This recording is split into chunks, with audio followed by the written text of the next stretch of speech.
Dari mana sih kita bisa tahu apa yang kita tahu? Dan gimana kita bisa tahu kalau apa yang kita tahu itu benar? Pernah punya pertanyaan kayak gitu nggak? Nah, itu adalah ranah epistemologi, cabang filsafat yang mempelajari sifat ilmu pengetahuan dan gimana kita bisa memperoleh pengetahuan itu. Kalau pengen tahu konsep dasar filsafat, bisa ke konten aku yang judulnya "Filsafat itu Sesat", tanda tanya, ada di YouTube ya. Nah, dari mana sih kita dapat pengetahuan? Ada yang bisa kita dapat langsung dengan pengamatan. Kita tahu nih kalau langit gelap tandanya mau hujan. Tahu dari mana? Ya tahu sendiri, ngamatin sendiri. Hampir selalu begitu soalnya. Nah, terus ada juga pengetahuan yang didapat dari penalaran rasional dan logika. Nah, rumus-rumus matematika didapat dengan dipikirin.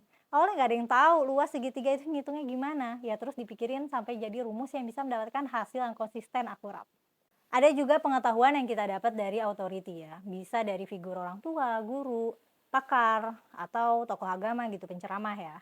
Atau bisa juga dari teks dogmatis kayak teks agama. Nah, kalau kayak gini masih belum selesai nih sumber pengetahuannya. Misalnya aku masih kecil dan bapakku bilang kalau jalan di jalan licin gak hati-hati nanti kepleset. Loh, tahu dari mana? Dari pengamatan bapakku ternyata. Oh, berarti ini sumbernya dari pengamatan.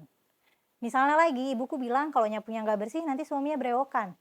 Nah, itu kan jadi pengetahuan baru nih buat aku. Nah, terus aku tanya, ibu tahu dari mana? Nah, ibu aku tahu dari nenek aku. Nah, terus nanya lagi, nenek tahu dari mana? Nenek udah meninggal. Nah, kalau kayak gini jadinya ya pengetahuannya jadi sumbernya itu nggak diketahui dengan jelas. Nah, ini masalah sumber ya, bukan masalah apakah pengetahuannya itu benar.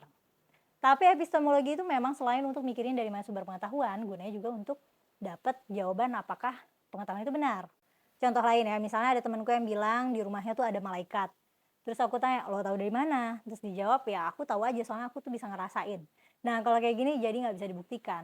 Untuk urusan menalar peristiwa supranatural itu bisa merujuk ke kontenku yang judulnya gimana supaya nggak ditipu dukun dalam kurung philosophical razor. Contoh lain ya, misalnya ada yang bilang ke aku, kamu nanti masuk neraka. Terus ditanya, tahu dari mana? Dari kitab suci misalnya. Nah, terus tahu kitab suci itu benar dari mana? Ya karena isi kitab suci itu benar.